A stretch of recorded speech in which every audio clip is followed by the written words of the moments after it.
Hello and welcome to the Business Standard Morning Show. I'm Swapnil Joglikar. Let's take a look at the stories for the day.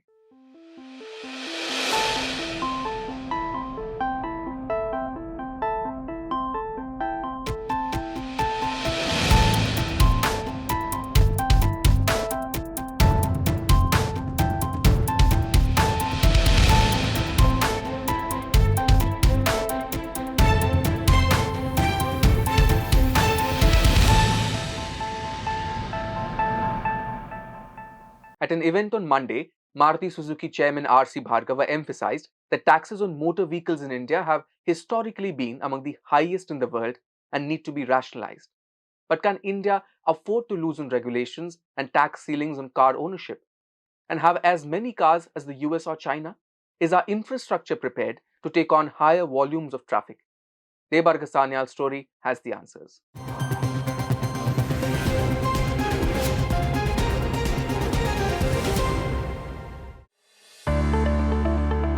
If our car penetration target is to get to the level of China, which is now 170 cars per 1,000 people, it will take us 140 years to get there, believes R.C. Bhargava, chairman of Maruti Suzuki India. Speaking at an event in New Delhi on Monday, the Maruti Suzuki chairman complained that India's automobile industry cannot grow with 50% taxation, indicating the vast difference between car penetration in India and China. Bhargava pointed out that India has substantially higher car taxes when compared to the wealthy nations of Europe and Japan, where the per capita income is significantly higher. Discussion about car penetration per capita is not new. And there is always a higher goal to aim for. So car penetration growth is function of two things. One is economy's ability to absorb it, i.e. the incomes being in that level. And the second is infrastructure's ability to absorb it. India has seen improvement on both fronts. The economic capacity has been going up. Also, the infrastructure is improving quite significantly. But we have seen that most of the growth centers, which are urban centers, are saturated. However, a greater automobile penetration is easier said than done. India's urban planning and transport infrastructure needs major upgrades, Bhatia points out. Before even the cars and the mobility comes in, the urban and city planning has to take root, because we have grown in a lopsided manner where few cities have huge population and the other centers have not evolved economically, which means they are unable to provide meaningful jobs to people so that people can migrate to those situations, right? So we are packing too much in too few cities. So primarily the goal should be maybe personal transportation should be minimum and public transportation should take care of everything because it's more efficient for any society. I think if the city planning is addressed well, public transportation is addressed well, the car population will also grow. China, with whom Bhargava drew a comparison of India's car penetration, has presently surpassed the US to become the world's largest in terms of vehicle sales. As on December 2018, China has over 200 million private passenger cars on its roads. But the rising volume of personal vehicles has also introduced a series of other problems: energy consumption, air pollution, traffic congestion, and more. Some Tier 1 cities like Beijing and Shanghai have already taken policy decisions to restrict motor vehicle purchases to contain the surge of local private cars. A country like India, where traffic congestion and air pollution is a reality in all metropolises, might quickly reach a saturation stage similar to China, even if automobile production is increased by a fraction. Puneet Gupta, director of S&P Mobility, explains. We should not see these numbers in isolation. If you see car penetration of Mumbai, that may be roughly around 350 per thousand. So if you see car penetration levels in cities like Delhi, that may be over 200. Out of the world 100 polluted cities, India has 40. If you see top 10 polluted cities in Asia, India has 8.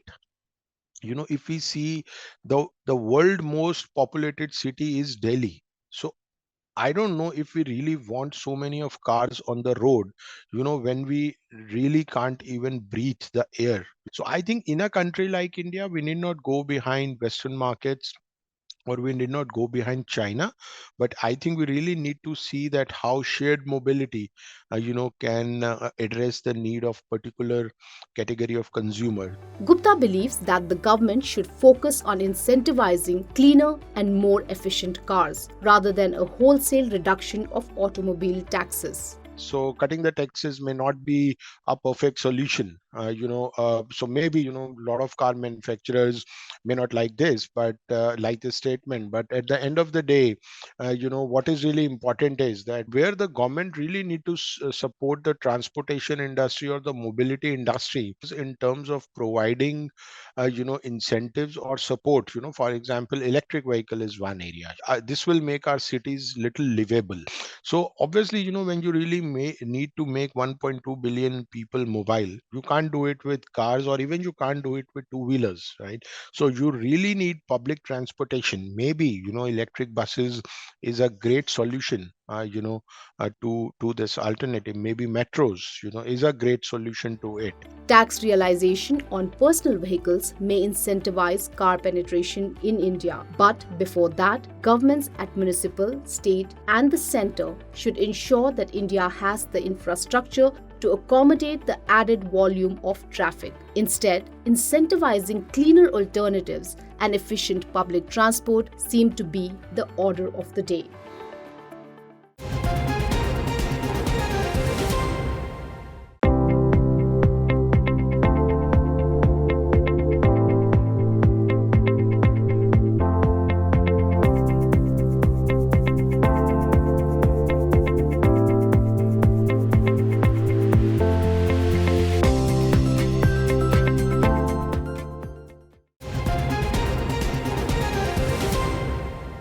While the Indian automobile industry's dream ride seems to depend on tax rationalization, the government is keen to align tax rates only for hybrid and electric vehicles. Meanwhile, another huge tragedy has struck dry state Bihar. Earlier this week, more than 70 people lost their lives in the state after consuming spurious alcohol. Data shows that in the past 10 years, about 12,000 people died in India after consuming illicit liquor. This translates to 3 deaths every day. But why does India have so many spurious alcohol related deaths? Are alcohol bans effective in curbing such tragedies? Find out in our next story.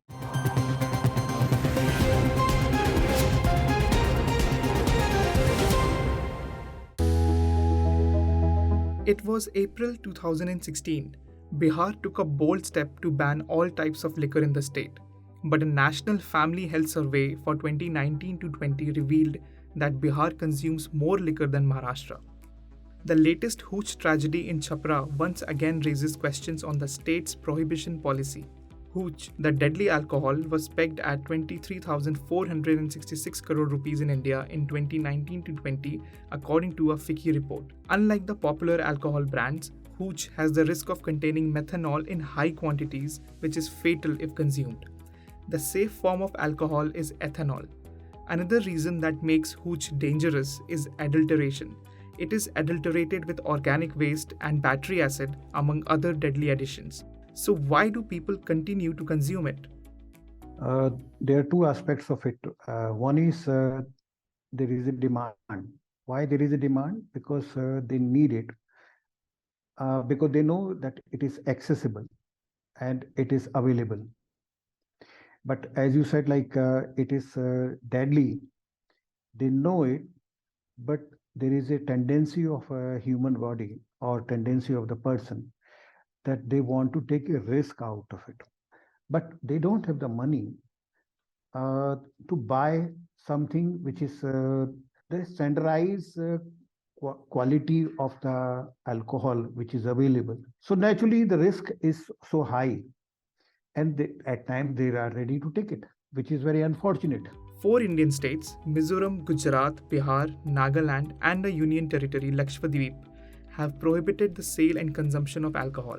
However, Both hooch and branded alcohol are still reportedly consumed in these states. Earlier this year, 42 people in Gujarat lost their life after consuming spurious alcohol. So, why is the ban on alcohol ineffective in curbing hooch consumption? Alcohol prohibition may fail if there is no alcohol policy, national alcohol policy. Because a national alcohol policy provides a larger framework. That is one. This directive principle is something which talks about the prohibition, but it is the rules which need to be formed by the state government. A state has law or policy related with the supply, not with the demand. So when your policy is not around harm of it, or from health perspective is missing, from social point of view it is missing, from rehabilitation point of view it is missing, from demand reduction it is missing. So those aspects need to be taken care of by the alcohol demand reduction or alcohol protection policy. The directive principle of the Indian Constitution says the state should raise the level of standard of living and nutrition and also endeavor to curb drugs and alcohol consumption. However, most states do not prohibit alcohol consumption. Revenue from alcohol accounts for more than 15% of total revenue in at least 13 states. When COVID-19 induced lockdown slowed the economy, states relied on tax revenue from alcohol sales to fill their treasury. Business Standard reported that states earned 1.75 trillion rupees from excise duty, most of which came from liquor sales in the fiscal year 2020. It was the third largest source of revenue. India is the world's third largest liquor market, and taxes on import of liquor continue to be high. Experts believe restrictive alcohol policies and high taxes are a reason for the sale and consumption of spurious liquor. Of all the types of alcohol sold in India, country liquor or locally manufactured Indian spirits accounts for 33% by volume. However, it accounts for only 9% of the total value. IMFL or Indian made foreign liquor and beer together have the majority market share of 90%. According to a FICCI report, the formal sector of the alcoholic beverage industry in India comprises 93.78% share. The share of the informal sector, which predominantly supplies country liquor, is only 1.79%. Country liquor is also more affordable than IMFL. So, how is a section of people lured into consuming spurious liquor? The hooch tragedies happen basically because when the access to liquor, whether it's IMFL or whether it's a country liquor, whatever, if that is restricted in any manner, whether it's by forcing complete prohibition, the way it has happened in Bihar, if you provide people decent quality alcohol, and when I say decent quality, it is all monitored and produced under the supervision of the excise authorities. If you provide access of high quality or decent quality or fair quality alcohol to consumers at an affordable price, relatively easily, there is no question why they should go to this illicitly brewed alcohol. Across Indian states, efforts are regularly made to detain those manufacturing illegal alcohol. States that prohibit the sale and consumption of alcoholic beverages have stringent punishments. Gujarat is the only state that attaches a death penalty for hooch manufacturers if the consumption leads to death. What policy changes can contribute towards reducing hooch consumption?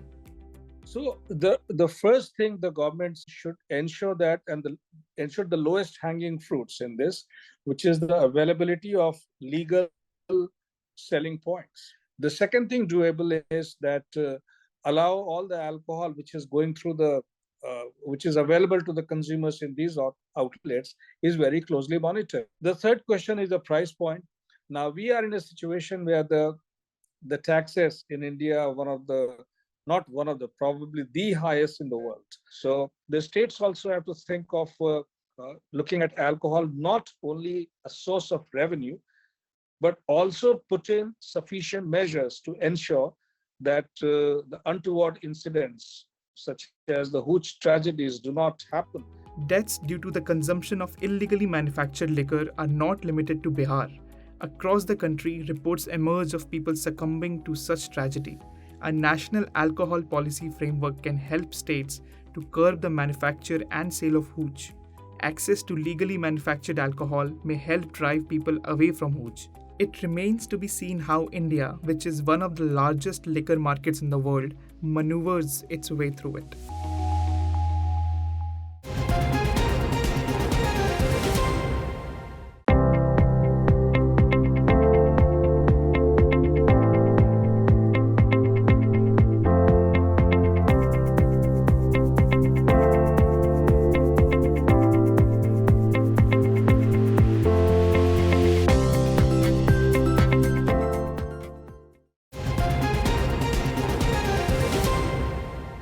Moving on to the markets, the call for a longer monetary policy tightening regime has brought recession fears to the fore. However, these fears have capped oil prices around $75 to $80 per barrel amid concerns of weak demand. This fall, analysts say, is supporting the near-term outlook of oil marketing companies whose shares have cracked up to 17% this year. The ease in prices has also prompted the government to slash windfall tax on crude refiners. So does this mean oil-linked stocks are finally worth investors' money? Nikita Vashisht lays down investment strategy in our next report.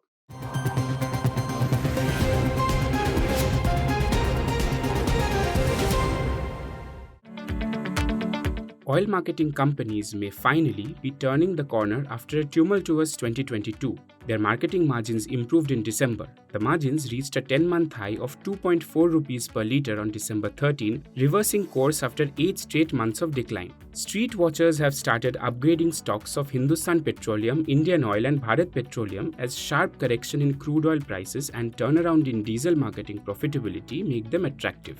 Most likely with the recession narrative for the US and EU, and that China too struggling on the growth front, the crude prices have dropped and they are likely to stay low. So it's great for downstream OMCs. The outlook on the interest rates in the US is becoming clear. The peak rate is likely to be around 4.7, 4.8%, and that too will play out in the first half of 2023. And probably post that there is a likelihood of a rate cut as well. And once the initial shock that we saw from the hawkish tone from the Fed and even the FIs have been busy with their tax loss harvesting in the end of December, beginning next year we will expect that investors will come to their drawing boards with a fresh perspective, and that's where the long-term investors are getting an opportunity to allocate capital in this end of December or early next year, and definitely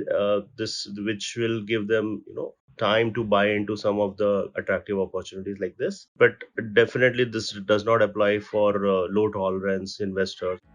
Crude oil prices are down to around $80 per barrel, falling nearly 40% from June highs of $125 per barrel. Analysts at Prabhudas Lilladher have increased marketing margins on diesel and petrol to 3.5 rupees for FY24 and 4 rupees for FY25. They have increased earnings estimate by 50 to 130% for the period. Remember, the upgrade comes after OMCs incurred standalone net loss of 21,200 crore rupees in H1 FY23, resulting in their debt rising by 69,500 crore rupees during the period. Most analysts have either buy or hold ratings on the stocks on the back of valuation comfort. They, however, see downside risks if OMC's auto fuel under-recoveries rise again due to a potential spike in crude price amidst supply concerns, and government gives limited compensation to OMCs for FY23 auto fuel under-recoveries. Meanwhile, outlook for oil upstream companies, or the ones engaged in discovery and extraction of crude oil from underground, remains cautiously positive as they try to balance the cut in windfall tax against low crude oil prices.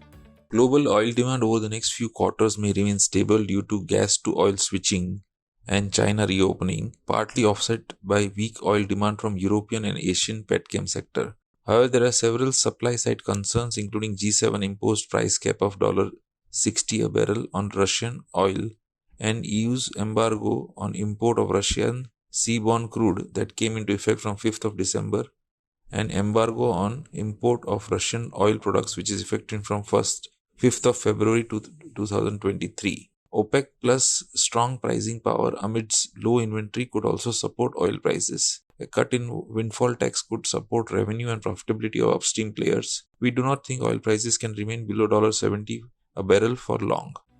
Last week, the government slashed windfall tax on domestically produced crude oil and diesel effective December 16, 2022. The Ministry of Finance reduced tax on crude oil to 1700 rupees per ton to 4900 rupees per ton. The ministry also cut rate on diesel exports to 5 rupees per litre from 8 rupees per litre. Analysts at JM Financial have buy rating on ONGC and Oil India, while those at JP Morgan have an overweight rating on Reliance Industries. They see up to 40% upside in these shares from 1 year perspective. On Wednesday, global cues and stock-specific news flow will guide the markets.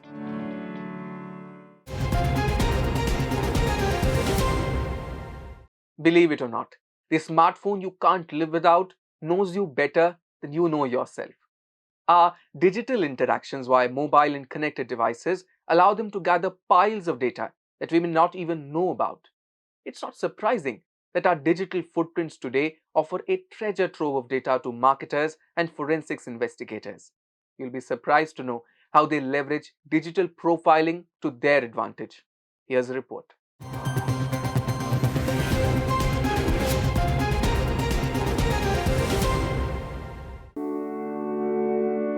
How often have you searched for a product or service on Google, Amazon, or Myntra and then seen ads for the same product or service on another website? How does this happen? What goes into it?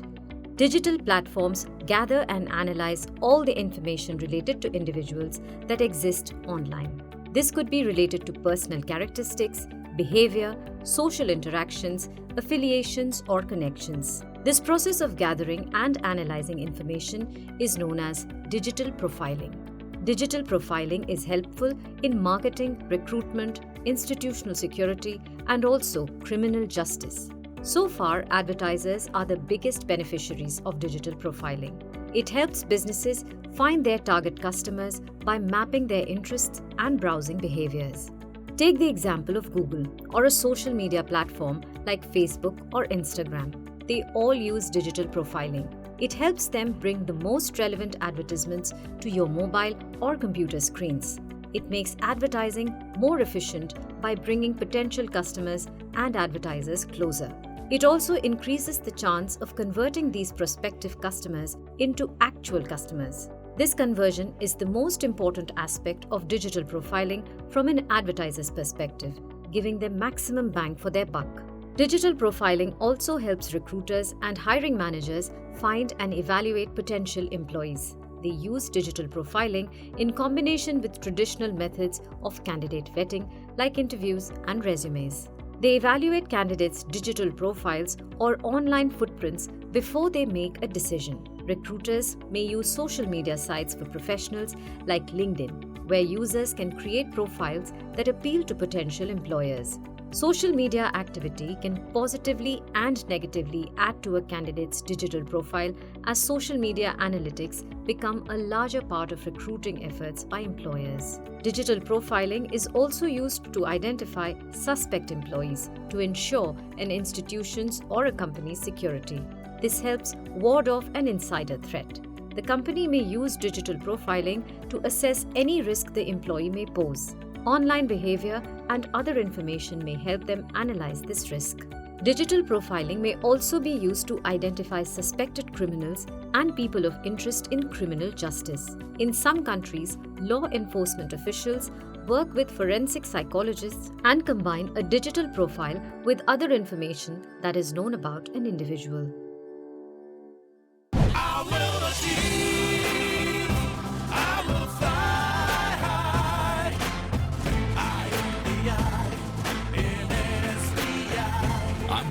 The nation's trusted bank, SBI, the banker to every Indian. That's all for today. Guys, the next episode of Morning Show tomorrow.